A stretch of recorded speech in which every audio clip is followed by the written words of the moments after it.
Assalamualaikum warahmatullahi wabarakatuh. Selamat pagi Bapak Ibu sekalian. Terima kasih atas kehadirannya pada ujian skripsi Zakia Rizky Salsabila berjudul Potensi Latihan Fisik Aerobik untuk Menghambat Kerusakan Tulang Alveolar pada Periodontitis Kronis. Hari ini Zakia dalam keadaan sehat untuk diuji. Dipersilahkan Zakia untuk mempresentasikan skripsinya dalam waktu 15 menit. Silahkan. Baik, Dok.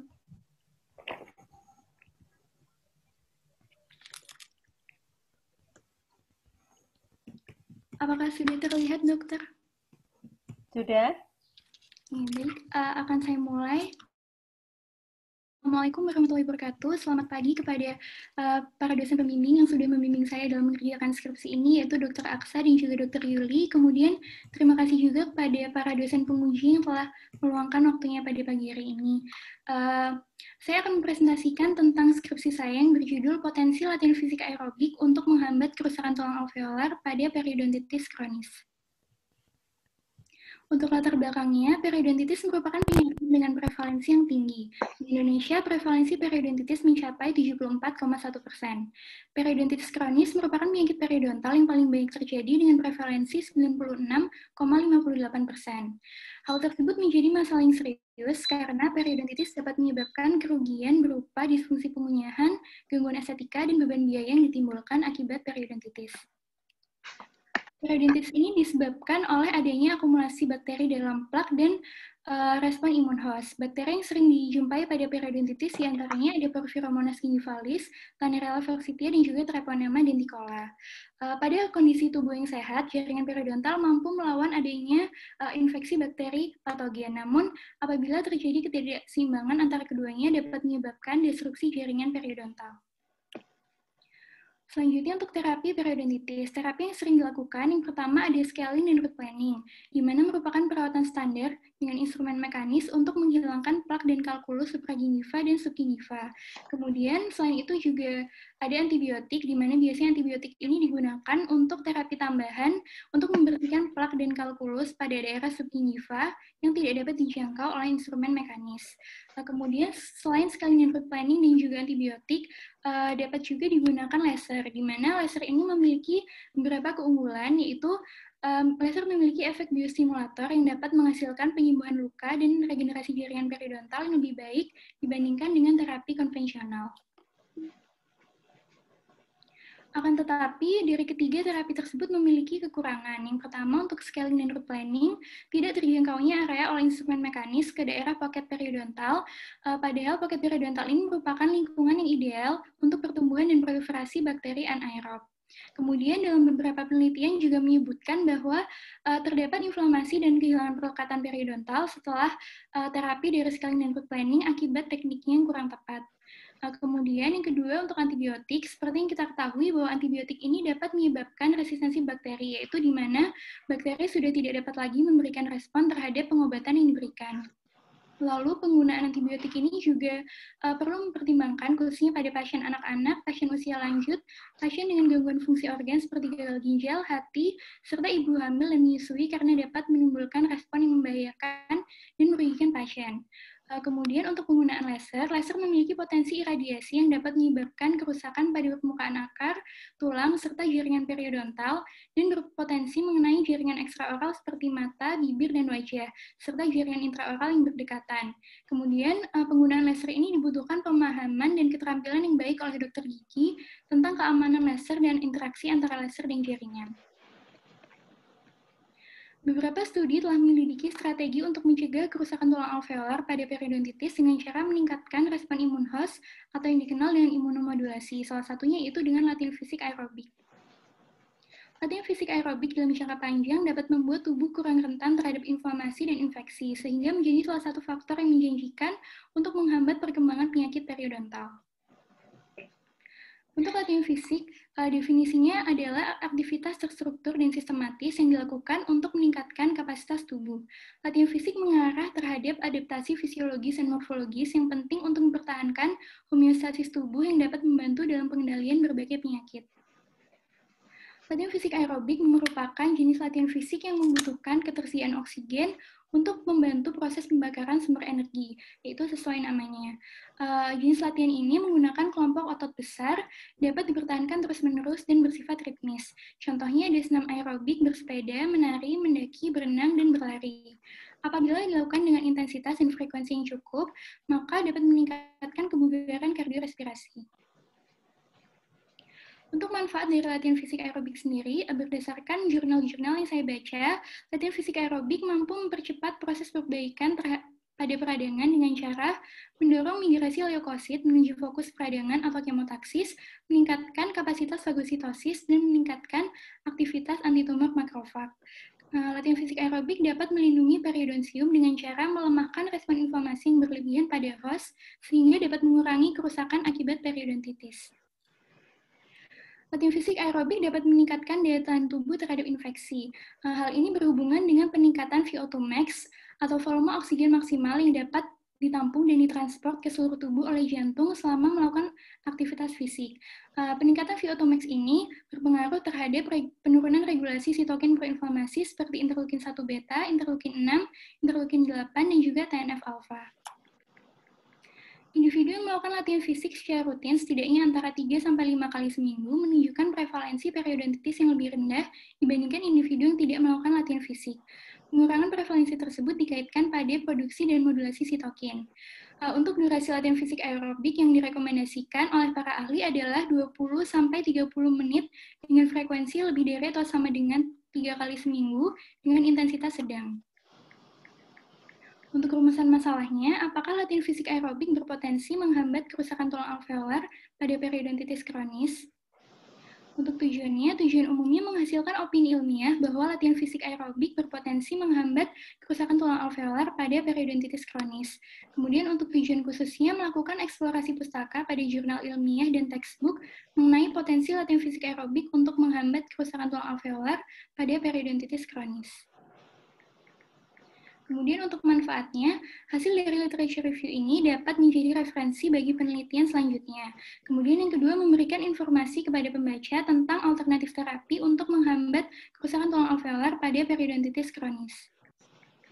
Selanjutnya untuk kerangka konsepnya, seperti yang sudah saya singgung sebelumnya bahwa periodontitis ini disebabkan oleh adanya akumulasi dari bakteri gram negatif, di mana bakteri gram negatif ini memiliki komponen pada membran terluarnya yang bernama lipopolisakarida atau yang disebut sebagai endotoksin. LPS ini kemudian akan dikenali oleh respon imun melalui TLR, khususnya TLR4. Inflamasi yang disebabkan oleh bakteri patogen dapat menyebabkan rendahnya kadar oksigen pada jaringan periodontal atau hipoksia. Hipoksia ini kemudian akan mengaktifasi faktor hipoksia inducible factor yang kemudian peningkatan HIF ini akan mengaktifasi NF-kappa beta, di mana NF-kappa beta ini merupakan faktor transkripsi utama yang memodulasi peningkatan sitokin proinflamasi. Aktivasi sitokin proinflamasi seperti TNF-alpha, interleukin 1 beta, interleukin 6, dan interleukin 8 akan meningkatkan induksi dari prostaglandin E2 dan matriks metaloproteinase, di mana prostaglandin E2 ini berperan dalam menurunkan aktivitas osteoblas dengan cara menginduksi osteoblas untuk memproduksi rangkal dan menurunkan produksi OPG. Sedangkan untuk matriks metaloproteinase berperan dalam degradasi matriks ekstraseluler gingiva. Peningkatan rangkal dan penurunan OPG ini akan menyebabkan aktivasi dan diferensiasi osteoklas dan pada akhirnya menyebabkan kerusakan tulang alveolar. Latihan fisik aerobik memiliki dampak positif terhadap peningkatan VO2 max, di mana peningkatan VO2 max ini akan meningkatkan oksigenasi jaringan sehingga mampu mengembalikan kondisi oksigen pada jaringan periodontal yang mengalami hipoksia. Dari kerangka konsep tersebut dapat diperoleh hipotesis yaitu terjadi hambatan kerusakan tulang alveolar pada penderita periodontitis kronis yang melakukan latihan fisik aerobik. Untuk pembahasannya, pada pocket periodontal yang tidak dirawat, kadar oksigennya dapat berubah menjadi level hipoksia hingga mencapai 2%.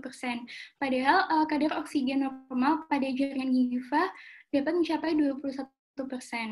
Hipoksia pada penyakit periodontal dapat mengaktifasi hipoksia inducible factor 1-alpha atau HIF1-alpha, di mana merupakan faktor transkripsi utama yang diaktifasi dan terlibat dalam adaptasi fungsi sel untuk mengatasi ketersediaan oksigen yang berkurang. HIF-1 alfa berperan dalam menginduksi ekspresi sitokin inflamasi yang diatur oleh NF-kappa beta setelah stimulasi LPS.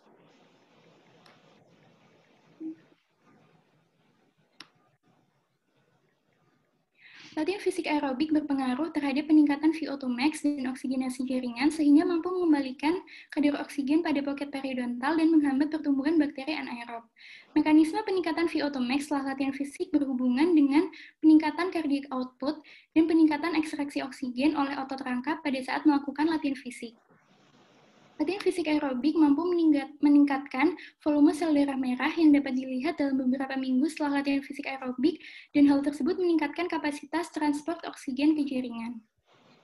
Selanjutnya merupakan beberapa penelitian yang telah dilakukan sebelumnya. Yang pertama, ada dari Andrade et al., di mana mengamati pengaruh latihan fisik aerobik dalam menghambat kerusakan tulang pada periodontitis. Latihan fisik aerobik yang diberikan adalah berenang selama 8 minggu. Variabel yang diteliti adalah jarak antara CEG dan puncak tulang alveolar, jarak antara CEG dan epithelial attachment, serta mediator inflamasi. Dari hasil penelitian didapatkan penurunan kehilangan perlekatan dan hambatan kerusakan tulang alveolar pada kelompok yang diberi perlakuan latihan fisik aerobik dengan intensitas sedang. Kemudian didapatkan juga penurunan sitokin proinflamasi TNF-alfa dan peningkatan sitokin antiinflamasi interleukin 10. Interleukin 10 memiliki peran penting dalam menghambat osteoklastogenesis dengan cara menurunkan ekspresi TNF-alfa yang berperan dalam aktivasi osteoklas, sehingga latihan fisik aerobik dapat menjadi salah satu upaya preventif untuk menghambat perkembangan periodontitis. Penelitian kedua ada dari Mendoza Nunez untuk melihat pengaruh latihan fisik terhadap perkembangan penyakit periodontal pada kelompok usia tua. Latihan fisik aerobik yang diberikan adalah latihan Tai Chi 5 hari per minggu selama 5 bulan. Variabel yang diteliti adalah mediator inflamasi. Dari hasil penelitian didapatkan penurunan konsentrasi interleukin 1 beta, interleukin 6, interleukin 8, dan peningkatan konsentrasi interleukin 10 dalam saliva. Latihan fisik aerobik dengan intensitas sedang seperti Tai Chi memiliki efek antiinflamasi sehingga dapat berperan dalam pencegahan dan pengendalian penyakit periodontal. Kemudian yang ketiga ada penelitian dari Omori et al. Untuk menguji pengaruh kebiasaan latihan fisik terhadap penyakit periodontal. Latihan fisik aerobik yang diberikan adalah bersepeda 20-40 menit 3 kali seminggu selama 12 minggu. Variabel yang diteliti adalah jumlah gigi yang tersisa, jumlah gigi dengan kedalaman poket lebih dari sampai dengan 4 mili, jumlah gigi dengan BOP positif, jumlah bakteri P. gingivalis, T. forsythia, dan juga T. denticola. Dari hasil penelitian, terdapat penurunan yang signifikan pada jumlah gigi dengan kedalaman poket lebih dari atau sama dengan 4 mili, jumlah gigi dengan BOP positif, serta bakteri Tenera forsythia dan juga Treponema denticola. Berdasarkan penelitian tersebut membuktikan bahwa efek yang dihasilkan oleh latihan fisik aerobik mirip dengan perawatan periodontal non-surgical. Kemudian selanjutnya ada dari Maliki et al. Untuk mengeksplorasi manfaat latihan fisik aerobik dengan intensitas ringan sampai sedang. Latihan fisik aerobik yang diberikan adalah berjalan atau jogging di atas treadmill selama 24 minggu. Variabel yang diteliti adalah mediator inflamasi serta VO2 max. Dari hasil penelitian, didapatkan penurunan yang signifikan pada interleukin 1 beta, interleukin 6, interleukin 8, dan TNF-alfa, serta peningkatan interleukin 10 dan VO2 max. Latihan fisik aerobik efektif dalam meningkatkan biomarker antiinflamasi serta menekan produksi sitokin proinflamasi. Dari beberapa penelitian tersebut membuktikan bahwa latihan fisik aerobik dengan intensitas sedang dapat menurunkan kadar sitokin proinflamasi sehingga dapat menghambat kerusakan tulang alveolar pada periodontitis kronis. Sehingga dapat diperoleh kesimpulan, yaitu latihan fisik aerobik berpotensi untuk menghambat kerusakan tulang alveolar pada periodontitis kronis dengan meningkatkan oksigenasi jaringan sehingga mampu mengurangi produksi sitokin proinflamasi. Sekian yang dapat saya sampaikan. Terima kasih dokter atas perhatiannya.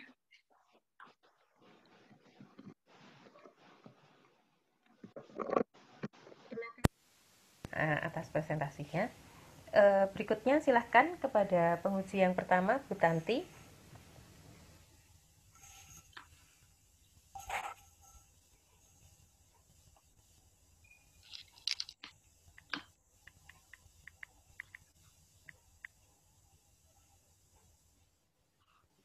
Bu, masih mute, Bu.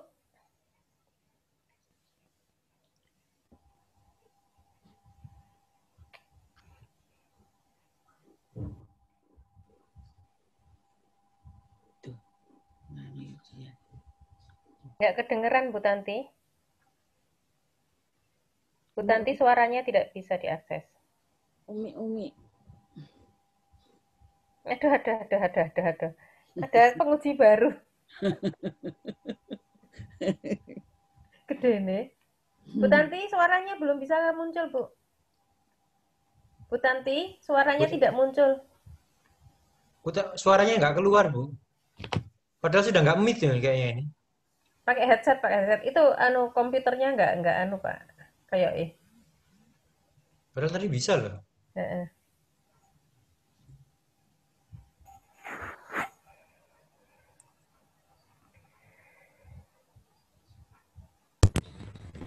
Nah, ini kayaknya bisa. Bentar. Halo, bisa didengar?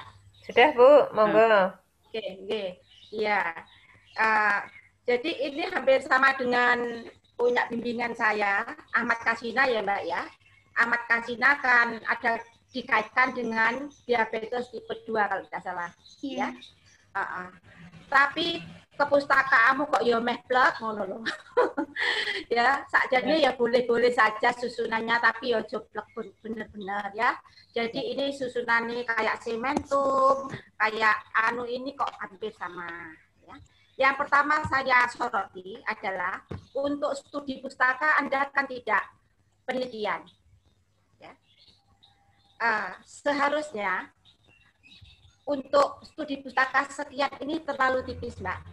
Anda harus banyak istilahnya menulis dari jurnal, dari textbook gitu ya Mbak ya, supaya ini bisa mendukung ini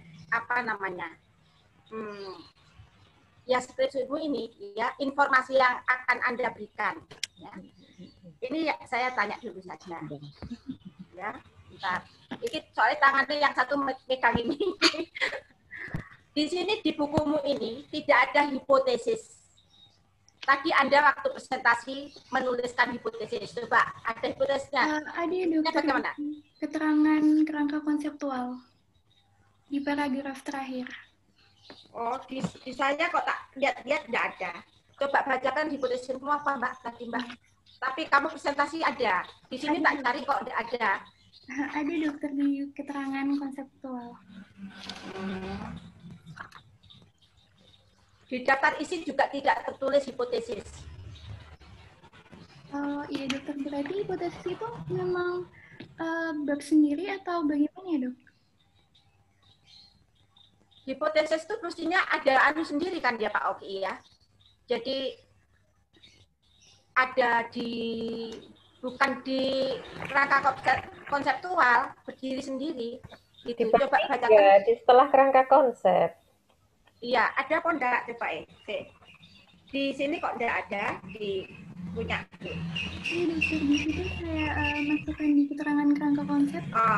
Coba bacakan Mbak, apa Mbak itu? Ya, dari kerangka konseptual yang telah dipaparkan di atas, maka dapat diperoleh hipotesis yaitu terjadi hambatan kerusakan tulang alveolar pada penderita periodontitis kronis yang melakukan latihan fisik aerobik. Ya di punya pun enggak ada ya, yang itu nanti coba dilengkapi. Kalau memang itu di tulis itu dilengkapi yang pertama ya. Kemudian Anda ini kan mengaitkan dengan periodontitis juga ya. Iya dok. Jadi potensi latihan fisik untuk menghambat kerusakan tulang alveolar pada periodontitis kronis. Kalau Anda berbicara mengenai periodontitis, tentunya mesti ada kuman-kumannya ya Pak ya. Nah, tadi Anda sudah sebutkan di situ waktu presentasi. Tetapi di perpustakaan ini, di bukumu ini tidak ditulis. Nah, supaya lebih agak tebal ya Mbak ya, dimasukkan saja. Kebetulan di sini juga ada pakarnya mikrobiologi dokter G. Jadi harusnya yang menyebabkan periodontitis itu kumannya apa saja. Kemudian gambarannya, fotonya akal bokno, biar lebih tebal ya. Ini ketipisan menurut saya ya. Mohon maaf dokter, untuk kuman penyebabnya itu sudah ada di tinjauan pustaka dok. Untuk gambaran klinisnya juga sudah ada dokter. Ada di tinjauan pustaka? Iya. Cuma tidak ada gambarnya ya, tidak diberi gambar ya Mbak ya. Ada juga dokter. Kemudian juga mengenai tulang alveoler, ya.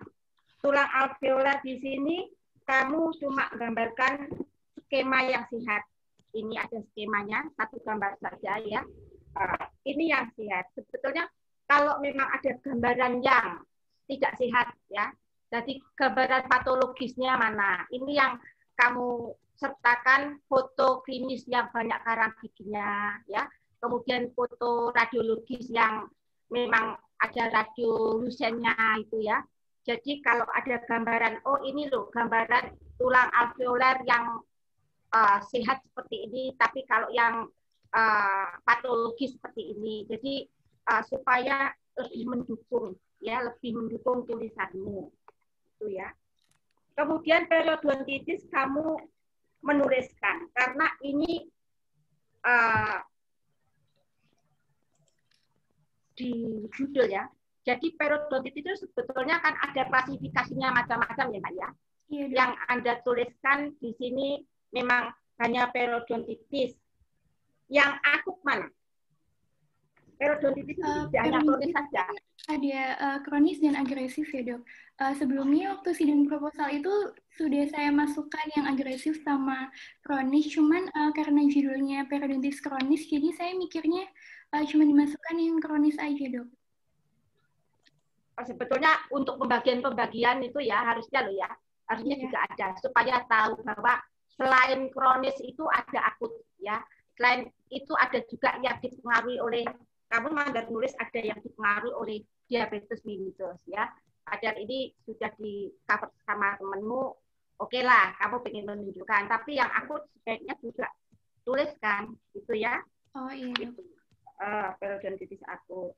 Wong kamu loh sampai nulis tentang sementum, gingiva gitu kan mungkin tidak apa-apa lah, meskipun itu tidak berkaitan dengan judulmu, tetapi ini kan masih termasuk jaringan penyangga gitu ya, untuk memberikan informasi untuk gitu ya, supaya lebih lebih lengkap ya.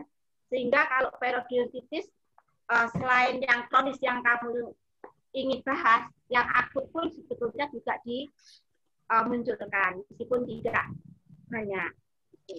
Oh iya dok. Kemudian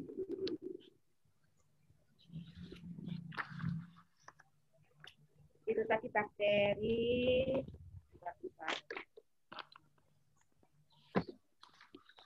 Kemudian tujuan umum, Mbak. Tujuan umummu itu kamu tulis apa di situ? Di sini kan menghasilkan opini ilmiah. Opini ilmiah itu maksudnya apa? Sebetulnya coba kamu baca di situ. Apa? Iya dok, untuk tujuan umumnya menghasilkan opini ilmiah bahwa latihan fisik aerobik berpotensi menghambat kerusakan tulang alveolar pada periodontitis kronis. Saya tulis begitu karena ini kan skripsinya literature review ya dok, bukan penelitian. Jadi memang tujuannya itu sebagai referensi begitu dok. Ya. Kalau di gratis informasi gitu bagaimana? Bedanya apa kira-kira? Opini ini maksudnya apa ki? Lah ya opini kok aku segera opini. Maksudnya apa opini? Ya dok, jadi kan ini kan skripsinya literature review, di mana saya menggunakan jurnal-jurnal itu lalu saya review di sini. Nah, karena bukan penelitian kan, jadi hasilnya itu adalah seperti mencari apakah latihan fisik aerobik ini dapat berpotensi untuk menghambat kerusakan tulang alveolar pada periodontitis kronis, begitu dok. Jadi seperti Jadi opini itu artinya apa? opini seperti pemikiran bahwa latihan fisik aerobik ini dapat menghambat kerusakan tulang alveolar pada periodontitis kronis. Nah, literatur review ke opini. Iya. Jadi sebaiknya opini ini yang kelihatannya tidak biasa ya, diganti aja memberikan informasi ilmiah gitu saja, tidak apa-apa Mbak. Ya. Oh iya dok. Itu lebih enak dibaca kali ya. Iya dok. Kemudian tujuan khusus itu melakukan eksplorasi pusaka. Nah, Ini kan yang Anda kerjakan. Tapi kalau tujuan umum untuk pembaca itu apa kira-kira? Seperti Yang mengeksplor kan Anda. iya. Ya, setelah Anda mengeksplor, ya, ini diharapkan yang membaca itu mendapatkan manfaat apa secara khusus? Pembacanya agar mendapatkan gambaran untuk pilihan alternatif terapi untuk periodontitis kronis begitu, Dok. Untuk alternatif terapinya. Bahwa Sebetulnya ya, sebetulnya loh, latihan fisik aerobik itu lebih ke preventif apa kuratifnya? Berdasarkan jurnal yang saya baca itu dapat keduanya, dokter. Upaya preventif itu kan latihan fisik aerobik ini dapat menghambat terjadinya penyakit-penyakit kronis. Kemudian untuk kuratifnya itu tadi ada jurnal yang menyebutkan bahwa hasil dari latihan fisik aerobik ini hampir sama dengan terapi periodontitis, yaitu scaling dan root planning, Dok. Karena tadi ada jurnal yang mengatakan bahwa setelah dilakukan latihan fisik aerobik terdapat penurunan kehilangan perlekatan begitu, Dok. Jadi menurut saya latihan fisik aerobik ini dapat sebagai upaya preventif dan kuratif. Kalau itu tolong tujuan khusus itu kamu edit juga ya. Jadi tujuan khusus bukan untuk mengekspor pustaka. Yang mengekspor pustaka itu Anda ya. Jadi nanti pembacanya itu dapat manfaat apa. Gitu loh ya. Jadi nanti tulis ya. Kemudian ada manfaat. Manfaat ini kamu tuliskan cuma ini harusnya kan ada manfaat praktis dan teoritis ya. Kamu menulis ada dua ini, satu hasil dari literatur review ini dapat menjadi referensi bagi penelitian selanjutnya. Yang kedua, memberikan informasi kepada pembaca tentang alternatif terapi. Ini metode yang di atas tadi ya. Jadi kalau nanti manfaat praktis ya, coba ditata lagi. Ada enggak? Kalau teoritis yaitu tadi pengetahuan ya untuk bisa dipahami yang membaca. Kemudian masuk tinjauan pustaka ya. Tentang anatomi jaringan periodontal. Kalau Anda menulis anatomi itu ada gambarnya langsung di situ lah ya. Tetapi kalau tidak ada gambarnya, tidak usah ngomong anatomi. Jadi jaringan periodontal titik ya. Terus bawahnya itu sudah benar. Jaringan periodontal merupakan jaringan yang bla bla bla bla bla. Jadi karena ada pustakaannya, setiap pustakaan mungkin cara menyampaikan kan berbeda. Tetapi kalau ada anatomi, mestinya ada gambarannya, gitu ya. Kamu tulis gambaranmu di belakang. Terserah kalau nanti ini ada anatominya, kalau ada anatominya gambarmu taruh sini, ya. Kalau enggak ya wis jaringan periodontal. Itu apa pengertiannya, ya. Terus bawahnya tentang gingiva, ya. Ini tadi jaringan periodontal apa dengan gingivanya, ya. Nanti dicarikan gambaran yang lebih bagus, Mbak, ya. Foto jangan hanya skema. Jadi selain skema iya, foto iya. Jadi biar lebih bagus, ya, dan lebih tebal lagi. Karena ini kan studi pustaka, ya. Jadi tidak melakukan penelitian supaya orang itu benar-benar mendapatkan hasil, mendapatkan apa? Pengertian dari hanya membaca, kan seperti itu, ya.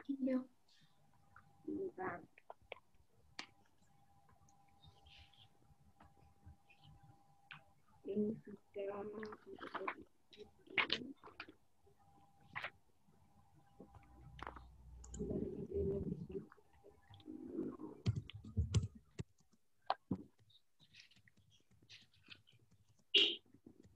mengenai faktor risiko halaman 12. Faktor-faktor. Ya, faktor-faktor yang mempengaruhi antara lain A, itu dental kalkulus.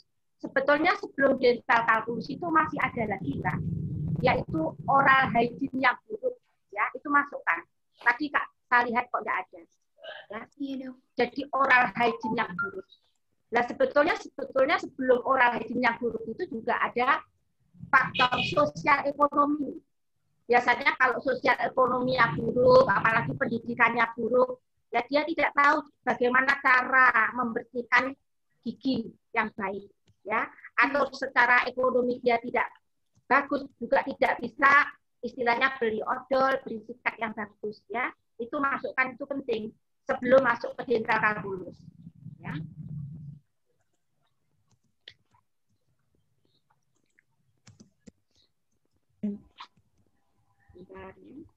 Sis. Kemudian kerangka konsep. Kerangka konsep ini kalau kamu gambarkan seperti itu,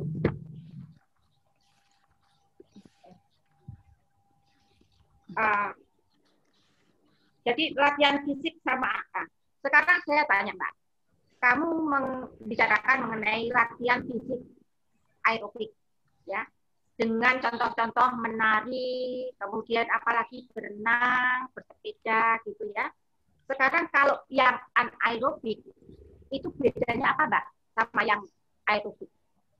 Kalau latihan fisik anaerobik itu dia tidak sesuai namanya dok, anaerob tidak membutuhkan oksigen, dan biasanya latihan fisik anaerobik ini dikenal dengan nama lain tuh resistance exercise, di mana dia itu fungsinya untuk misalnya meningkatkan massa otot, kemudian yang begitu dok. Kalau misalnya aerobik itu dia berperan dalam meningkatkan kebugaran kardiorespirasi. Sedangkan kalau yang anaerobik itu lebih dikhususkan seperti peningkatan massa otot gitu, dok. Apa ini tidak berfungsi pada kesehatan tubuh? Yang anaerobik, ya, berdasarkan penelitian yang saya baca, latihan fisik anaerobik ini justru dapat menurunkan fungsi sistem imun, dok, karena latihan fisik anaerobik ini biasanya dilakukan dengan intensitas yang tinggi, di mana intensitas yang tinggi ini dapat menyebabkan stres oksidatif pada tubuh gitu, dok. Jadi untuk manfaatnya tidak sebaik latihan fisik aerobik, justru dapat memberikan efek yang buruk terhadap tubuh begitu, dok. Contohnya apa ya kira-kira yang anaerobik itu? Anaerobik itu contohnya seperti angkat beban, lalu sprint, berlari dengan intensitas yang tinggi begitu, dok, yang bisa menyebabkan stres oksidatif pada tubuh. Kemudian di kerangka konsep yang Anda tulis, ya, itu urut-urutannya mungkin sudah benar, tetapi mengenai tanda-tanda panahnya itu yang membuat orang itu kadang bingung, masih membingung. Contohnya gini, latihan fisik aerobik, bawahnya kan VO max, gitu. VO max itu meningkat apa menurun? Kalau memang meningkat, kalau meningkat itu dalam kotak itu kasih tanda panah ke atas, gitu loh Mbak. Terus bawahnya lagi juga oksigen jaringan, itu maksudnya apa? Menurun apa meningkat? Nah, kalau meningkat di dalamnya kasih tanda panah ke atas, ya. Jadi yang melihat itu tidak hanya tahu, oh ini jalurnya setelah ini VO max, setelah itu oksigen jaringan. Nah, oksigen jaringan menurun apa meningkat gitu loh. Yang sebelah kanan juga seperti itu. Nanti Anda cek lagi. Jika maksudmu meningkat, kasih tanda panah meningkat. Kalau menurun, kasih tanda panah menurun gitu ya. Jadi biar lebih jelas.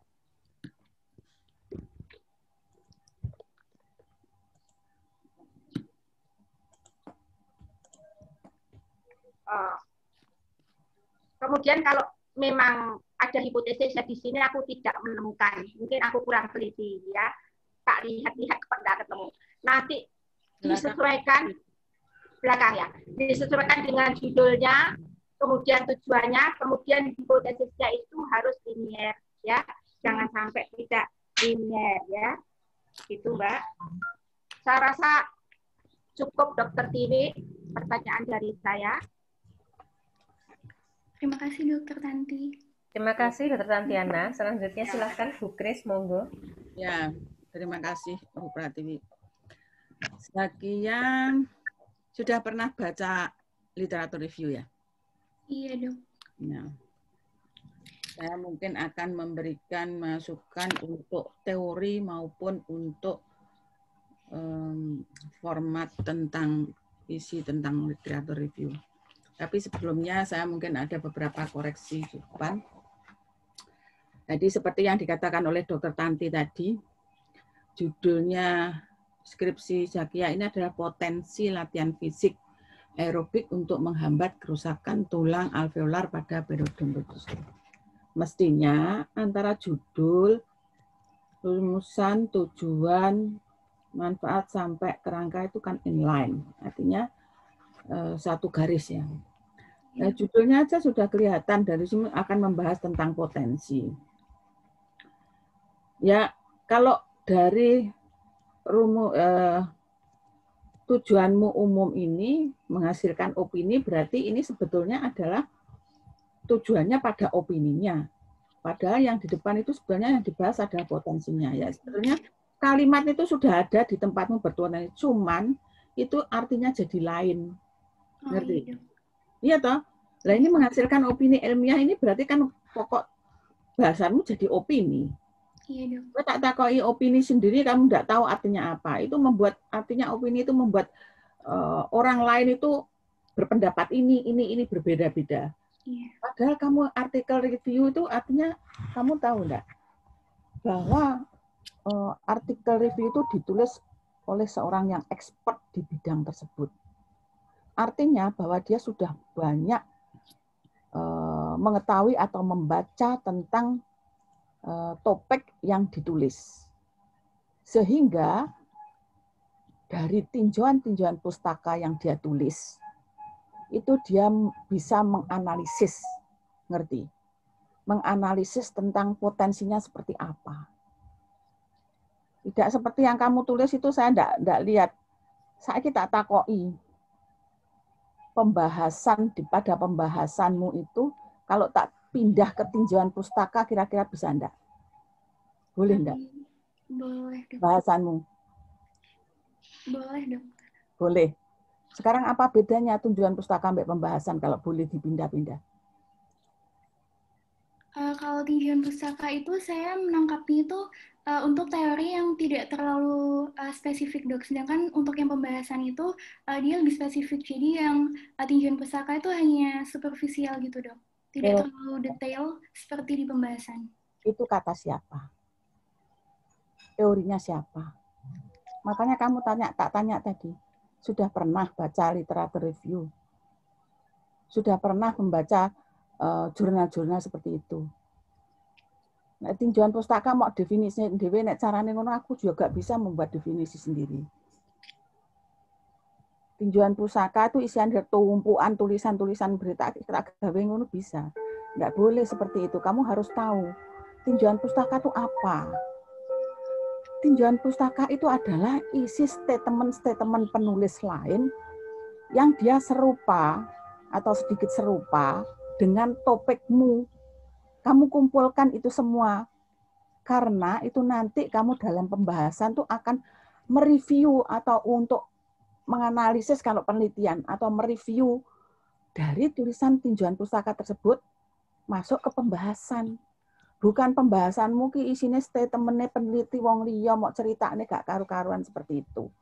Apalagi seperti dikatakan Bu Tanti, literatur review itu segini itu jauh dari cukup itu. Karena kuncinya itu satu tadi, bahwa artikel review atau review literatur review itu biasanya ditulis oleh orang yang sudah expert. Saya tidak mengecilkan arti bahwa kamu tidak akan, bukan seperti itu. Kamu bisa juga, tetapi kamu harus belajar banyak, artinya bahwa referensi yang kamu banyak, yang kamu baca itu juga banyak. Referensi yang dibaca itu banyak, kemudian kamu menganalisis atau membahasnya dari literatur yang kamu tulis pada tinjauan pustaka itu tadi. Gitu loh.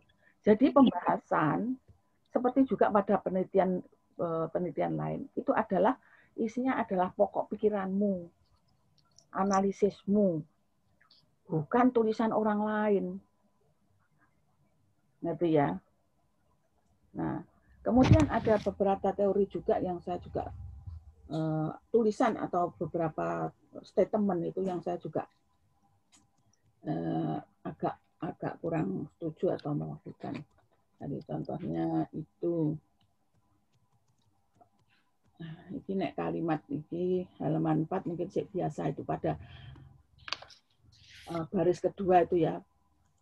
latihan fisik aerobik dan lain-lain terus panjang dapat membuat tubuh kurang rentan terhadap inflamasi dan infeksi. Jadi ini kan kesannya kalimat negatif, mungkin bisa dirubah bukan kurang rentan seperti itu. Nah, kemudian sekarang rumusan masalahmu. Apakah latihan fisik aerobik berpotensi menghambat kerusakan tulang alveolar dan periodontitis kronis? Nah, sebelum kamu masuk pada teori itu, saya tahu bahwa sudah banyak tulisan-tulisan tentang latihan fisik aerobik yang dapat meningkatkan stamina tubuh secara umum, ya.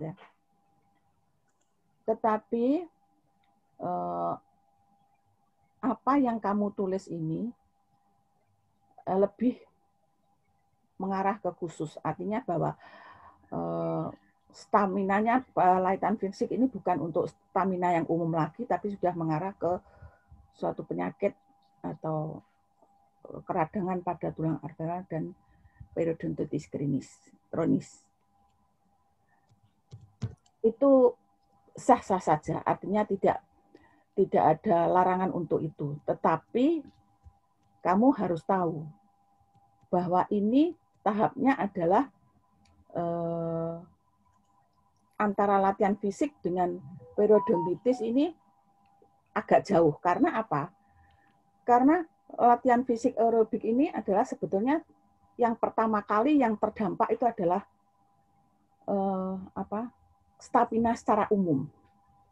Baru setelah stamina umum ini dia masuk ke khusus, kan seperti itu. Sehingga kamu harus bisa menunjukkan mekanisme kerjanya antara dari latihan fisik aerobik ini tadi menuju ke stamina umum dan menuju ke pokok khususnya. Jadi seperti kerusakan tulang alveolar dan periodontitis kronis. Nah, tujuan dari salah satu penelitian itu adalah menemukan mekanisme itu tadi. Ngerti ya? Jadi kalau suatu penelitian atau suatu tulisan, artinya kesenjangannya masih terlalu jauh, itu percuma, artinya tidak ada artinya. Nah, tujuan dari tulisan atau penelitian itu adalah untuk mendekatkan mekanisme itu sehingga dia rangkaian itu bisa muncul gitu loh. Artinya dari latihan fisik aerobik menuju pada periodontitis kronis dan tulang alveolar ini bisa urutannya bisa terlihat. Artinya dari penelitian siapa misalkan, oh ini ada ini dirangkai. Oh ternyata memang betul ini menyebabkan seperti itu logikanya ya. Ini memang bisa menyebabkan penurunan periodontitis kronis dan penurunan kerusakan tulang ya. Seperti itu. Harusnya seperti itu. Nah, tetapi apa yang saya baca dari tulisanmu ini masih belum nyambung. Artinya kamu hanya juga membahas pun itu dalam pembahasan itu hanya menempelkan statement dari orang-orang itu kemudian dari satu orang ke orang lain. Terus kalau seperti itu kan artinya terpisah-pisah. Kamu tidak membuat suatu rangkaian mekanisme. Ya, jadi seperti yang saya katakan tadi, kalau kamu akan membuat tulisan bahwa kamu sebetulnya akan menunjukkan bahwa latihan aerobik fisik aerobik ini untuk mempunyai fungsi dalam menyebabkan penurunan kerusakan tulang alveolar dan periodontitis ini ada rangkaiannya. Dan rangkaian ini ada dari para peneliti ini menyebutkan tentang statement yang ini. Kemudian penelitian yang ini menyebutkan tentang step berikutnya. Yang mana semua masing-masing step itu kamu yang merangkai. Nah, kalau memang seperti itu, nah ini kan masih masih belum sesuai menurut saya ya. Saya kalau untuk tinjauan pustaka ini terus terang saya tidak membaca secara detail. Artinya itu saya lebih membebaskan pada kamu untuk membuat tulisan tinjauan pustaka. Karena sebetulnya tinjauan pustaka itu adalah memang suatu statement dari beberapa banyak peneliti yang kamu ambil yang kira-kira akan berkaitan dengan judulmu. Nah, sehingga saya membebaskan kamu bisa memilih yang mana. Nah, sekarang masuk pada tinjauan kerangka konsep. Pada halaman 32, sebelumnya ada enggak? Oke ya. Itu kamu tulis ya, pada kolom yang sebelah kanan itu hipopolisakaride pada bakteri gram negatif. Kemudian interaksi LPS dengan toll-like reseptor. Kemudian dia akan menyebabkan hipoksi pada jaringan periodontal. Apakah hipoksia pada jaringan periodontal ini hanya bisa disebabkan oleh interaksi antara LPS bakteri dan TLR? Nah, kita takoi. Ya, berdasarkan jurnal yang saya baca, memang bukan perkara jauh. Jurnal yang kamu baca kan cuma satu tok. Nah, saya sekarang tanya kamu mestinya untuk menulis jurnal itu atau untuk menulis suatu artikel itu saya akan bilang kamu harus tahu banyak. Sehingga kamu akan membuat kerangka konsep ini juga berdasarkan pengetahuanmu itu tadi. Nah, saya tanya sekarang, ojo jurnal yang kamu baca satu tok. Saya minta itu beberapa jurnal yang kamu baca. Apakah memang betul bahwa hipoksia pada jaringan periodontal itu hanya disebabkan oleh interaksi LPS dan TLR? Tidak ada kemungkinan lain? Mungkin ada, Dok. Mungkin ada. Kalau saya itu... nggak yakin seperti itu, kamu nggak bisa loh nulis. Kalau saya membaca itu LPS pada jaringan periodontal itu dapat mengaktifasi respon imun kan dok. Mengaktifasi respon imun ini kemudian dapat menyebabkan penurunan kadar oksigen pada jaringan periodontal tersebut dok. Ya, sekarang yang menyebabkan penurunan oksigen itu apa saja Minggu? Respon imun tubuh dalam melawan adanya bakteri patogen itu kan membutuhkan oksigen untuk... Nggak usah kaitannya dengan bakteri. Yang bisa menurunkan terjadinya hipoksia itu apa saja? Ada mungkin penyakit tertentu, dok. Apa contohnya? Seperti iskemia itu dapat menyebabkan penurunan kadar oksigen juga. Iya toh. Jaringan. Yang ada artinya yang ada pada jaringan itu apa saja, peristiwa apa saja yang dia bisa menyebabkan hipoksia. Peningkatan stres oksidatif, dok. Peningkatan stres oksidatif dapat menurunkan kadar oksigen dalam jaringan.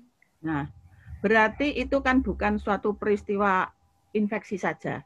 Ya, kalau ini infeksi kan disebabkan, kamu bicaranya akan disebabkan oleh bakteri. Nah, dari situ, walaupun artinya itu urutannya seperti itu, bahwa itu menunjukkan bahwa peristiwa itu adalah bukan satu-satunya penyebab terjadinya hipoksia. Sehingga kamu harus berhati-hati dalam mengambil suatu kesimpulan. Ya, ini mestinya ada lagi faktor lain yang berpengaruh dalam hipoksi ini. Ya, kalau kamu dalam melakukan penelitian atau menulis itu harus hati-hati. Kalau ada faktor lain yang berpengaruh itu apa saja, sehingga kamu bisa menunjukkan betul bahwa sebetulnya hipoksi ini memang disebabkan oleh interaksi LPS bukan yang lain. Ngerti? Kalau yang itu yang lain kamu di sini enggak kamu tulis kan kamu enggak tahu bahwa itu bisa kemungkinan besar bahwa penyebabnya itu yang lain itu tadi loh, Nak. Ngerti? Kamu harus memastikan. Jadi hipoksi itu memang betul-betul berasal dari ikatan antara LPS dengan TLR itu tadi. Ngerti? Ya. soalnya ada statement juga yang tentang bakteri ini yang saya juga kurang setuju sih, pada yang terdapat pada dan dapat mengagak. Nah, sekarang pada keterangan kerangka konsep berikutnya itu pada alinea kedua, bakteri anaerob yang terdapat pada poket periodontal dapat mengakibatkan rendahnya kadar oksigen atau hipoksia pada daerah tersebut. Statement ini menurut ada yang janggal. Kira-kira kamu bisa ngoreksi enggak itu?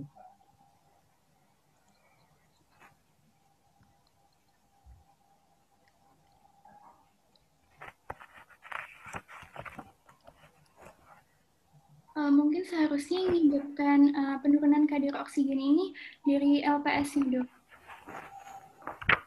Penurunan kadar oksigen disebabkan oleh LPS yang direspon oleh PLR.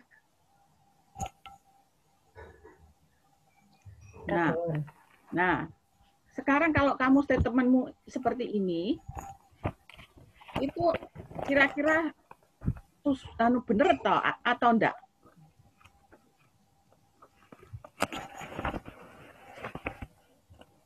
Mungkin kurang tepat, Dok. Nah, bakteri anaerob itu tidak bisa merubah lingkungan. Jadi dia hanya hidup pada kondisi anaerob. Dan kondisi itu sudah terjadi dulu, gitu loh. Bukan dia yang mengakibatkan, tapi karena kondisi dia bisa hidup di situ karena dia sifatnya anaerob. Kalau dia sifatnya aerob, dia dalam kondisi tidak ada oksigen, dia akan mati. Tapi kalau bakteri anaerob ini, dia memang harus hidup dalam keadaan anaerob. Kalau ada udaranya, dia tidak bisa hidup. Jadi sebetulnya dia adalah objeknya, artinya dia bukan yang menciptakan menurunnya kadar oksigen, tetapi dia itu mengikuti. Ngerti ya? Jadi statementmu ini loh, berhubungan dengan teori loh ya. Iki gak cocok loh ya. Terus LPS pada P gingivalis yang berikatan dengan TLR akan menginduksi terjadinya proses hipoksia. Oke. Ini kamu referensi itu harus kamu tuliskan. Ya, jadi statement itu bukan maksudnya begini. Kerangka konseptual itu adalah suatu kerangka pemikiran, teori pemikiran tentang tulisanmu atau penelitianmu atau tulisanmu yang mereka itu didasari oleh suatu teori-teori. Nah, untuk statement teori yang penting itu harus dimasukkan. Bukan berarti semua teori masuk, enggak. Jadi kalau bedanya seperti tujuan pustaka itu adalah statement dari seluruh isi atau pernyataan dari peneliti. Jadi misalkan ada satu alinea. Tapi kalau di sini, sudah masuk di sini, itu tidak satu alinea kamu masukkan semua, tapi hanya statement pokok, pernyataan pokoknya itu apa maksud. Ngerti? Bedanya ada penulisan TP dan kerangka konsep atau pada pendahuluan seperti itu ya. Jadi harus bisa membedakan. Kalau TP itu adalah statement keseluruhan. Atau kamu bisa juga statement yang kamu rubah sendiri tapi tidak merubah dari isi kandungan dari penulis. Ya. Sedangkan di sini adalah singkatnya. Statementnya itu isinya tentang apa? Iya, Dok. Terus pada halaman berikutnya saya ingin bertanya itu halaman 34 untuk alinea latihan fisik aerobik memiliki efek positif terhadap sistem kekebalan tubuh. Jenis latihan ini berpengaruh terhadap peningkatan VO2 max dan oksigenasi jaringan sehingga mampu mengembalikan kadar oksigen pada jaringan periodontal dan menghambat proses destruksi jaringan periodontal. Ini kira-kira bagaimana caranya? Pada periodontitis kan kamu tulis enggak itu pada TP? Mohon maaf, Dok, bagaimana? Ini loh, statement yang pada itu tadi latihan aerobik yang fisik aerobik yang saya baca tadi. Iya. Dan oksigenasi jaringan sehingga mampu mengembalikan kadar oksigen pada jaringan periodontal dan menghambat proses destruksi jaringan periodontal. Ini caranya bagaimana? Apakah itu kamu tulis statement ini pada ujian pustaka? Iya, ada dokter. Ada. Saya menuliskan bahwa peningkatan oksigenasi jaringan ini dapat maksudnya peningkatan VO2max ini dapat meningkatkan transport oksigen ke jaringan sehingga dapat mengembalikan kadar oksigen pada jaringan periodontal yang mengalami hipoksia, begitu dok. Nah, ini berarti statementmu ki persis nih gue tujuan pustaka.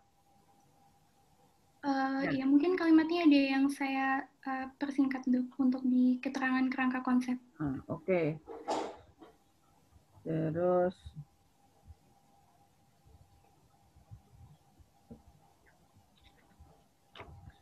selanjutnya itu tadi yang ditanyakan Dr. Tanti tentang hipotesis di halaman belakang sendiri ya. Dari kerangka konsep yang sudah kita maka dapat diperoleh hipotesa yaitu terjadi hambatan kerusakan tulang alveolar pada penderita melakukan latihan busana. Nah, ini kalau pada penderita yang sudah tulangnya defek, apakah juga bisa dilakukan perbaikan dengan latihan fisik aerobik itu? Berdasarkan penelitian yang telah dilakukan sebelumnya, ada yang membuktikan bahwa pada penderita periodontitis kronis yang diberi latihan fisik aerobik terdapat penurunan kehilangan tulang alveolar, begitu dok. Nah, dan penurunan kehilangan pelekatan. Itu lah pencegahannya, Tanah. Ya toh. Kalau sudah defek tulangnya, kalau tulangnya sudah defek, bisakah itu kembali dengan latihan aerobik?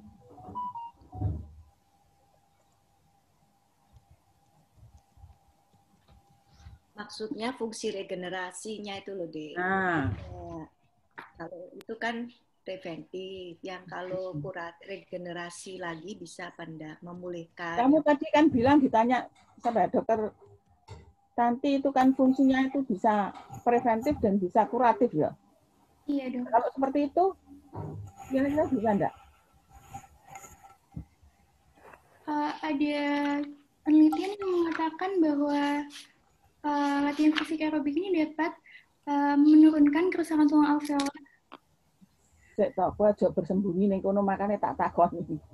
Kira-kira bisa enggak? Kalau itu memang bisa, piye teorinya?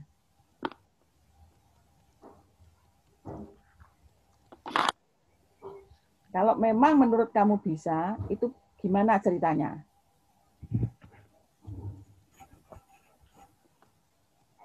Kalau itu ada statement atau jurnal yang mengatakan seperti itu, berarti dia juga menuliskan bagaimana caranya. Harusnya kamu membaca juga itu. Iya caranya. Saya boleh jawab enggak, Bu Grace? Ya. Saya ujian sopo Pak aku jawab.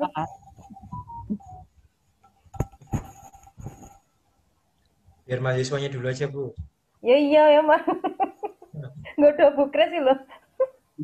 Ya, untuk jurnal yang saya baca, memang tidak dijelaskan spesifik mekanismenya bagaimana dokter. Sebagian besar itu hanya... Kamu harus cari dong statement seperti itu. Kalau kamu mau review literatur review kan kamu harus banyak baca. Lah kalau seperti ini tentang wong ini kowe wis ambruk gak ngerti teorinya piye. Kamu harus expert loh, Nak. Ojo berdasarkan satu literatur itu mau utek-utek tok. Kamu harus punya banyak statement dari banyak orang. Makanya saya bilang, literatur review itu tidak gampang. Karena biasanya ditulis orang yang sudah expert. Tapi bukan saya mengejarkan kamu bahwa kamu tidak akan bisa. Enggak.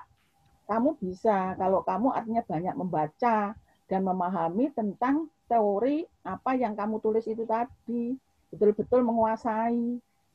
Jadi ini lebih detail dari penelitian loh, Nak. Kalau penelitian itu hanya mungkin membuat satu mekanisme aja atau dua mekanisme itu terbukti. Tapi kalau ini kamu adalah goal menyeluruh loh, Ki. Artinya teori itu semua kamu kuasai loh.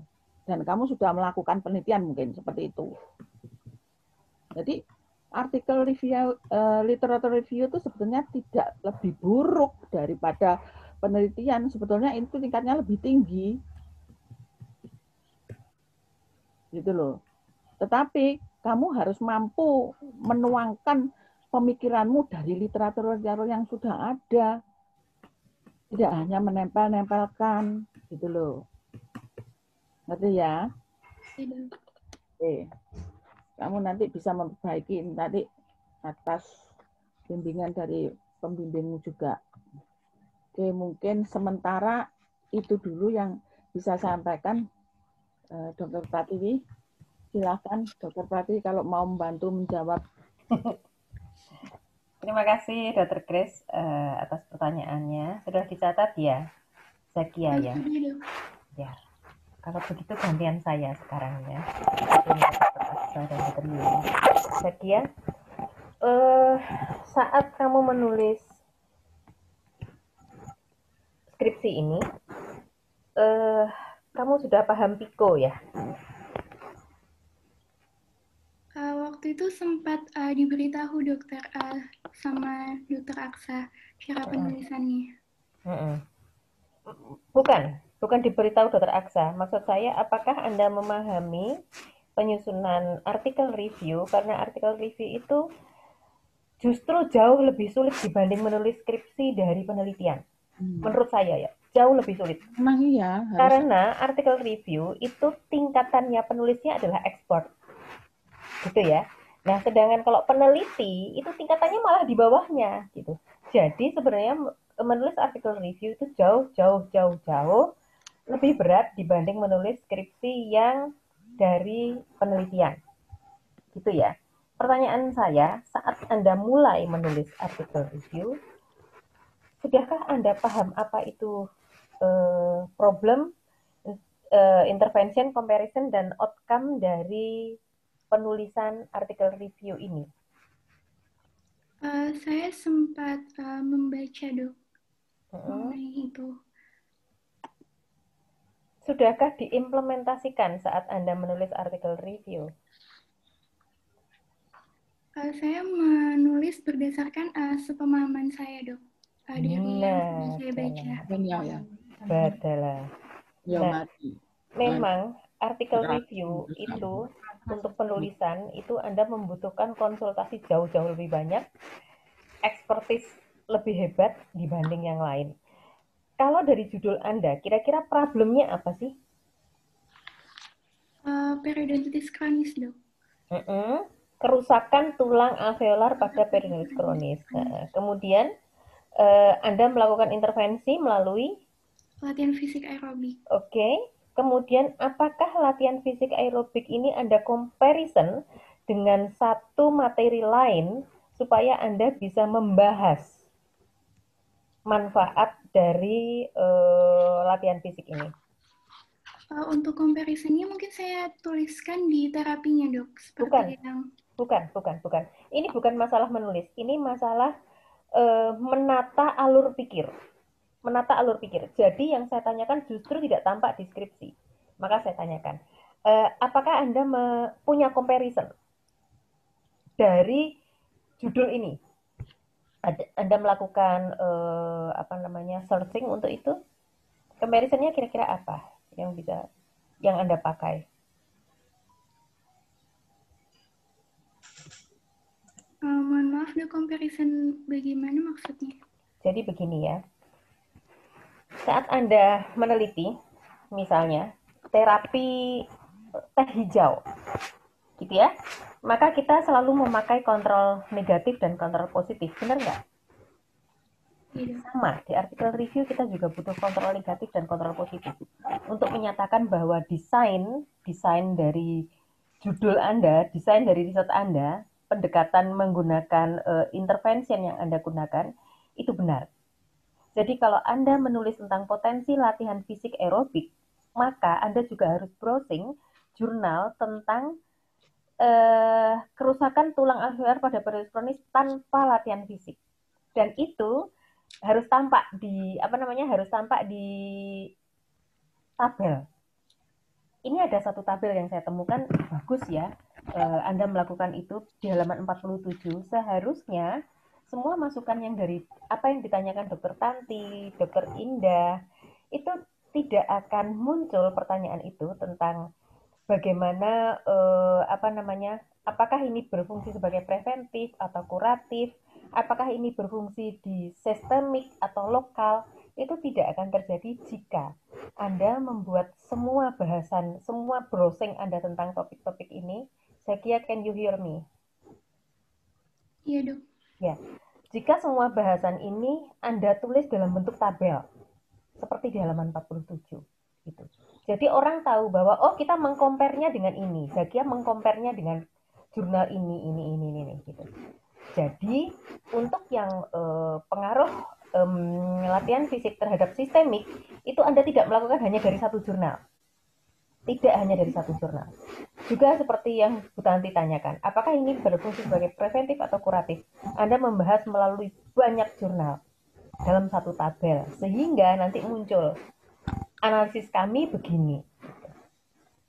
Berarti tidak ada ya Zakia, kamu tidak melakukan browsing untuk mencari comparison apakah latihan fisik ini, tanpa latihan fisik ini apakah ada perubahan di periodontitis kronisnya? Tidak ya? Saya ingin mencari seperti patogenesis periodontitis kronisnya begitu, Dokter. Bukan itu. Jadi Anda dapat kan ya, medpennya IKGM kan ya? Iya, Dok. Ya, ada kan ya, mulai di modul 1, modul 2, kemudian medpen, itu kan mereka mengkorek benar kemampuan mahasiswa untuk menulis, menyusun kerangka berpikir. Ya nggak? Masa nggak pernah dengar Piko? Kemarin saya mencarinya sebelum melakukan penulisan ini, Dok. Kalau dari kuliah saya kurang ingat, Dok, bahwa sudah di waktu itu tidur ya. Ya, krusialnya karena di sini ya, krusialnya di sini karena Anda tidak melakukan dari penelitian yang ingin Anda terangkan, apakah latihan fisik ini berpotensi untuk memperbaiki periodontitis, Anda tidak melakukan comparison dengan non latihan aerobiknya gitu. Kalaupun memang sudah dilakukan, tolong buat dalam bentuk tabel ya, sehingga tampak gitu. Kemudian tujuan akhirnya sudah tampak di sini ya, bahwa potensi latihan fisik itu bisa menurunkan kerusakan tulang alveolar. Tujuanmu kan itu dah. Benar ya?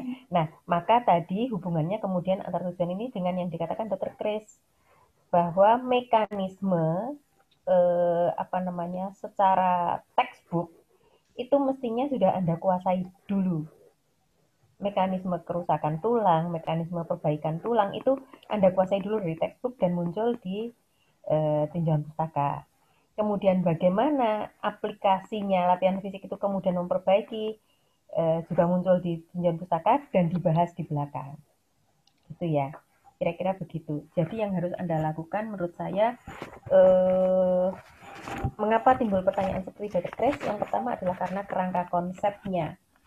Jadi Anda hanya mengatakan bahwa LPS itu kalau ketemu dengan TLR4 maka akan menyebabkan hipoksia pada jaringan periodontal dan aktivasi NF-kappa B dan bla bla bla bla bla sampai terjadi kerusakan alveolar. Pada saat interaksi LPS menyebabkan hipoksia, gitu ya. Padahal dari LPS yang ditangkap oleh TLR4 sampai terjadi hipoksia, ini banyak hal yang terjadi kan Saskia? Nah, ya kan? Banyak hal yang terjadi, mulai bagaimana dendritic cell, or makrofag, or Langerhans cell-nya melakukan fungsi antigen presenting cell, kemudian sampai kemudian dia melisiskan sitokain angiogenesis hingga terjadi hipoksia. Hipoksia terjadi karena apa, Zakia? Penurunan kadar oksigen pada jaringan, Dok. Itu artinya terjadinya karena apa? Karena penggunaan karena respon imun yang melawan bakteri membutuhkan oksigen yang lebih banyak, Dok. Bukan. Awalan dari hipoksia ini kan karena keradangannya kan. TLR4-nya mengaktifasi radang akut, ya kan? Makrofagnya aktif, mengeluarkan sitokain proangiogenesis. Pembuluh darah yang pecah karena dirusak oleh lipopolisakarida gram negatif, pembuluh darahnya rusak kan? Kemudian jaringannya juga rusak kan? Karena ada periodontitis. Maka pembuluh darah yang pecah itu kemudian menseringkitkan diri dan menghipoksiakan dirinya supaya tidak butuh oksigen banyak untuk memberi kesempatan dirinya sendiri untuk membaik. Dirinya sendiri itu maksudnya pembuluh darahnya. Hipoksianya shrinkage, hipoksia, dia memperbaiki diri dulu. Setelah itu dia vasodilatasi. Di awal inflamasi. Disinilah waktu dia vasodilatasi, kita masukkan VO max-nya besar-besaran. Fungsinya untuk mempercepat penurunan inflamasinya, ya enggak? Sudah tampakkah itu? Iya, Dok. Ya, kalau mekanisme hipoksianya saja belum Anda pahami, padahal ini adalah hal krusial yang harus Anda bahas, mengapa hipoksia harus diperbaiki oleh VO2 max, ya maka ini harus ditambahkan nanti ya di revisinya. Ya, Zakia. Ya, dan tugas Anda yang lain adalah, susahnya artikel review adalah Anda harus, semoga sudah ya, Anda menunjukkan semua jurnal yang Anda pakai kepada pembimbing. Kalau saya punya beberapa orang menulis artikel review, itu kita mencari jurnal dulu. Kemudian kita saling berdiskusi, ini valid nggak jurnal ini? Jurnal ada yang fake kan, ada yang buruk juga kan, nah itu tidak dipakai. Nah, mempertimbangkan jurnal mana yang dipakai, mana yang tidak dipakai, itu harus Anda tunjukkan ke pembimbing. Sudah dilakukan? Belum, Dok, untuk jurnal. Ya, jadi semua jurnal tidak boleh Anda sendiri yang memvalidasi. Karena ekspor dari artikel review ini, ekspornya adalah Dr. Aksa dan Dr. Yuli. Ya, Anda adalah student yang merekap semuanya. Merekap. Jadi approval jurnal itu terpakai atau tidak, baik atau tidak adalah dari pembimbing. Bukan Anda. Ya, Zakia ya. Pertama itu. Kedua, tolong perbanyak tabel dan gambar. Tabel untuk artikel review tidak cukup dengan halaman 47 saja. Di tiap bahasan juga Anda menemukan bahwa hipoksia bisa diperbaiki misalnya. Ada berapa banyak jurnal yang mengatakan seperti itu. Hipoksia bisa diperbaiki dengan penambahan VO max. Beri tabel. Gitu ya. Kemudian misalnya VO max ini meningkatkan oksigenasi jaringan sehingga bisa memperbaiki jaringan alveolar. Tunjukkan juga dengan tabel. Tidak cukup satu jurnal. Ya, Zakia ya. Ya. Nah, itu susahnya artikel review. Ya. Kemudian juga pada artikel review ini sangat rawan plagiasi. Entah plagiasi dalam penulisan titik koma sehingga muncul di Turnitin, atau plagiasi ide. Tadi Dr. Nantiana sudah menemukan bahwa kok susunannya sama persis dengan temanmu. Itu tidak boleh terjadi, karena jika ini pohon penelitian, kemudian terjadi plagiasi, risikonya ada di Dr. Aksa dan Dr. Yuli. Mungkin kita harus melakukan checking plagiasi seperti ini ya, Pak Aksa ya, untuk karya-karya yang ada di pohon penelitian. Kayaknya penting sekarang ini. Karena sistemnya mahasiswa itu ya kanggo gampangnya copy paste gitu. Mungkin kita harus aware tentang ini. Dan yang terakhir, masukan saya, ikuti panduan penulisan skripsi. Ya, seperti misalnya bab 1 pendahuluan, itu kan nggak sebesar itu. Zakia. Ikuti panduan skripsi, punya ya? Iya, punya, Dok. Ya, jadi seberapa besar huruf dan lain-lain itu diatur semua. Seberapa besar spasi juga diatur. Ya. Kemudian yang terakhir, tambahan saja, mungkin di introduction, di pendahuluan itu bisa ringkas ya Zakia. Bukan dibuang tapi beberapa dipindahkan ke bab 2. Cukup introduction, cukup jelaskan background subjeknya, kemudian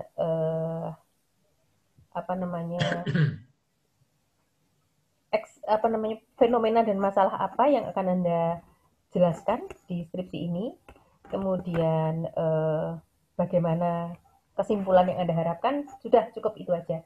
Baru kemudian rumusan masalah, tujuan, dan lain-lain, manfaat, dan lain-lain. Gitu ya?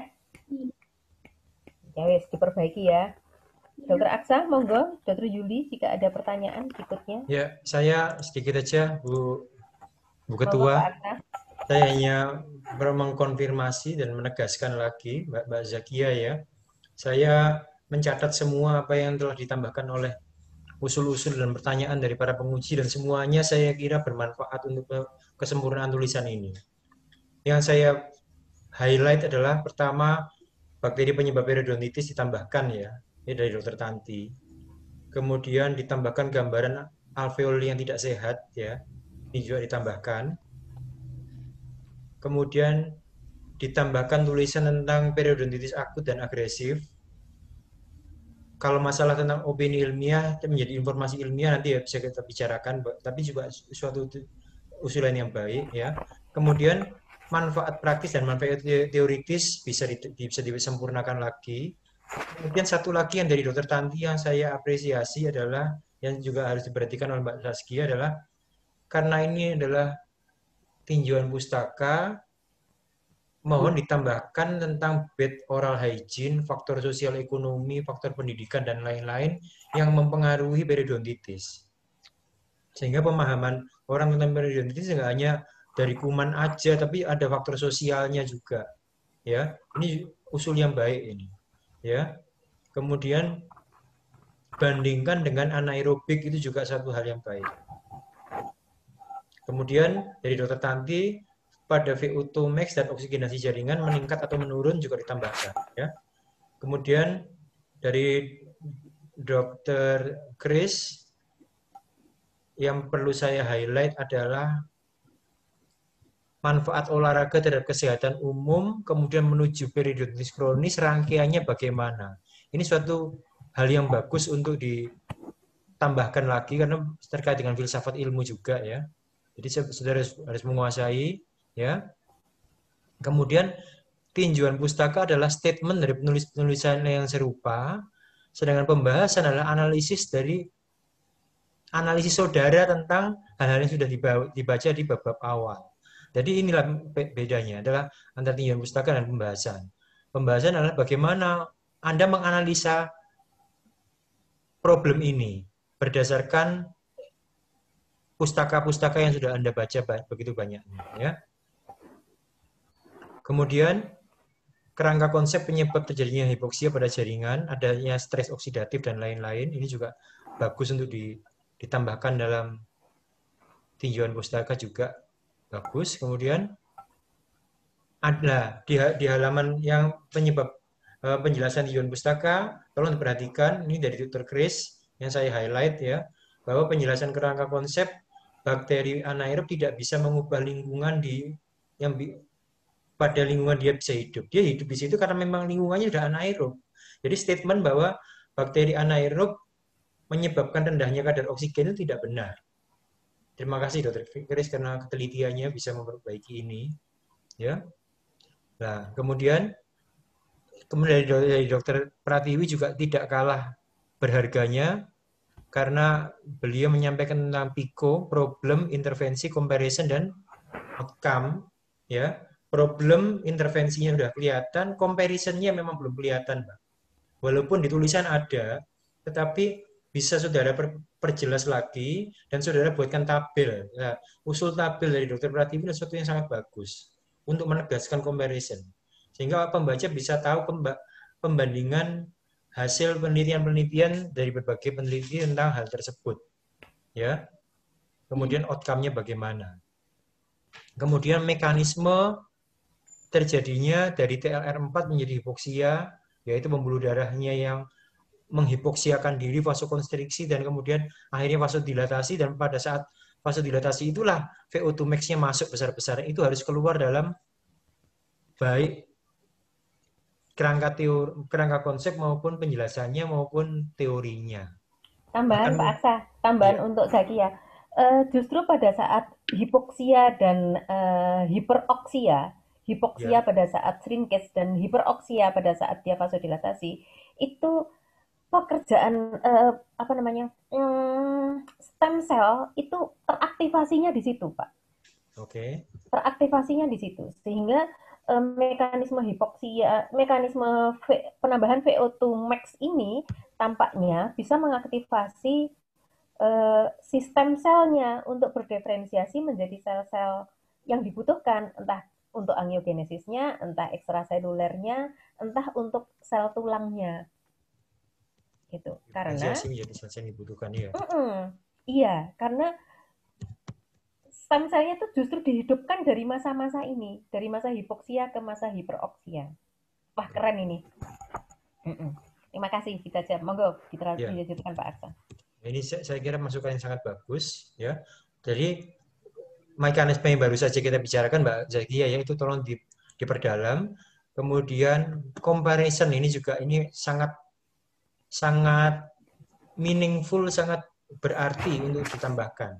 Nah, saya kira beberapa hal tersebut adalah highlight atau rangkuman dari saya pada Mbak Zakia, sesuatu yang berharga untuk ditambahkan ya. Saya kira itu Bu Pratiwi. Sudah dicatat Mbak Zakia tadi ya? Iya, dokter. Ya. Ya, terima kasih Dokter Aksa. Dokter Yuli, monggo ada masukan.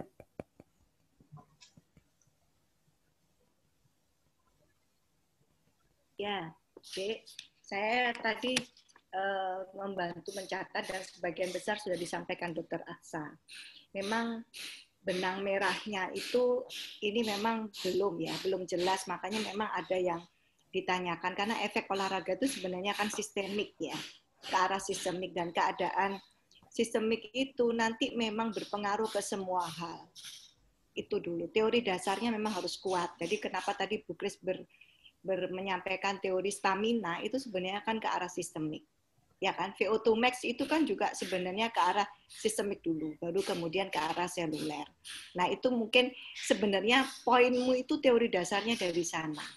Ya. Jadi kalau itu kamu bisa sudah tertancap di pikiranmu, kamu tidak akan keliru mengambil teori-teori yang berkaitan dengan itu. Yang lain itu melengkapi ya, tapi memang dasar teorinya adalah ke sana. Karena memang kalau periodontitis itu kan keradangan yang hanya lokal di daerah rongga mulut, sedangkan yang kamu lakukan latihan fisik itu adalah menyangkut fenomena perubahan, fenomena yang menyangkut homeostasis secara keseluruhan, whole body kan. Jadi tidak hanya lokal. Jadi itu memang. Jadi ini kalau memang mau diteruskan terus nanti dijadikan penelitian seperti yang Dokter Pratiwi sampaikan bahwa keadaan hipoksia terus hiperoksi pada saat dilatasi itu timingnya ini kan juga kita nggak tahu. Timing dilatasinya itu kapan pada saat keradangan. Karena ini kan proses kronis. Terus VO2 max-nya itu bekerja di mana? Berarti ini kan harus continue olahraganya. Iya, paham ya, Dek ya? Olahraga yang dilakukan itu mensuplai beberapa kali, jadi memang harus continue. Ya, makanya memang alasan tadi yang pertama tipe olahraganya anaerobik tidak dianjurkan, ya memang mungkin nanti bisa juga selain karena stres oksidatif juga mungkin bisa ditambahkan itu tadi menyangkut yang teori dasarmu bahwa yang dipilih adalah aerobik. Ya, karena itu harus kalau menyangkut dosis itu kan ada besar intensitas latihan, kemudian durasi, ya kan, kemudian frekuensi. Ya, kamu pasti sudah belajar banyak kalau kamu belajar tentang latihan fisik. Jadi di sana. Ya, jadi kapan itu dia membantu untuk mengatasi hipoksianya ya pada saat dilatasi itu memang itu coba ya, ada enggak jurnal yang menyangkut ke sana, karena pemikiran Dokter Pratiwi itu ya bagus sekali, bisa jadi nanti jadi bahan untuk penelitian selanjutnya mungkin bagi pemilik pohon ya, atau mungkin ya mahasiswa yang berikutnya atau gimana, terserah pemilik pohonnya. Ya, saya kira itu ya Zakia ya. Bisa menangkap ya, intinya kamu bisa menangkap dari yang kita bicarakan ini, jangan dianggap semua itu mengoreksi ya, memang koreksi perlu ya, cuman ambil apa yang bisa menjadikan skripsimu ini lebih baik dari hal-hal yang belum kita sempat pikirkan. Itu ya, itu aja. Oke.